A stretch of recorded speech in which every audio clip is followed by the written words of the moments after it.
The hall was silent as I walked in. Decorated with white roses, soft candlelight, and expensive silence.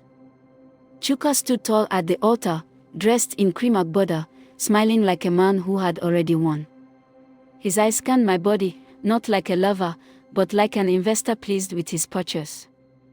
My knees felt weak. The weight of the lie inside me pressed deeper. Everyone stood. The music began. My mother's hand gripped my arm. "Smile," she whispered through her teeth. "Don't embarrass me." I smiled. But it cracked the moment I looked up and saw Daniel. Yes. Daniel. Standing in the crowd, half hidden behind a pillar. Dressed in black. Alive. I thought I imagined him at first. But then he stepped forward just a little, and I saw his face. Older. Sadder. But him. My heart nearly stopped. He had come back. Why now? Why today? I froze halfway down the aisle. Chuka tilted his head in confusion. The guest murmured. My mother's nails dug into my wrist like claws. "Zara," she whispered, smiling stiffly, "don't you dare." But I was already trembling. My world was spinning. Daniel's eyes met mine. And in them, I saw everything: regret, pain, love. The truth I had buried with makeup and silence rose to my throat like fire. I let go of my mother's hand. I turned. And I ran. The crowd gasped. My heels clattered against the tiled floor. The veil flew from my head. My name was called from all corners: my aunt, my uncle, the priest. But I didn't stop. I ran straight into the street. Into the sun. Into the city noise that didn't care who I was or what I was wearing. I ran because if I didn't, I'd never be free. Behind me, chaos erupted. But I didn't look back. Not until I was alone, barefoot, breathless, and broken, leaning against a concrete wall, gasping for air. That's when I saw him again.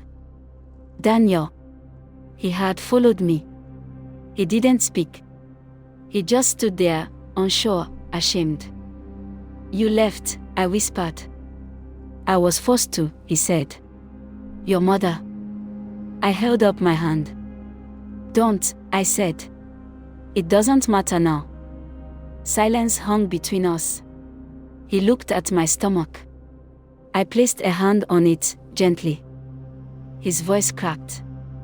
"Is it mine?" Tears welled in my eyes. I nodded. And that was when I finally fell apart. I collapsed into his arms, sobbing for everything I had lost, for everything I had been forced to accept. He held me tight. And for the first time in months, I didn't feel alone. But the moment was short. My mother found us later that evening. With Chuka. And 2 policemen. "You humiliated me," she said. "You destroyed this family's name." "I saved my soul," I replied. She slapped me. Chuka just stared, quiet and unreadable. There were threats.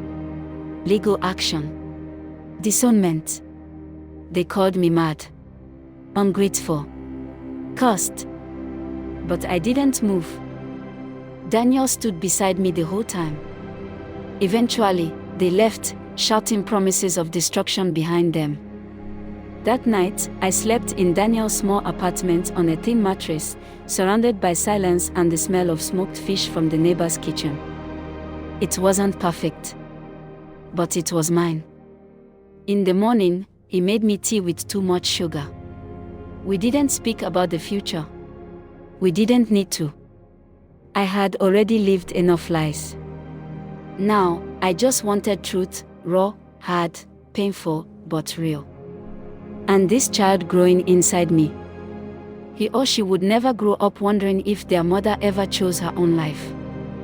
Because now, I finally had.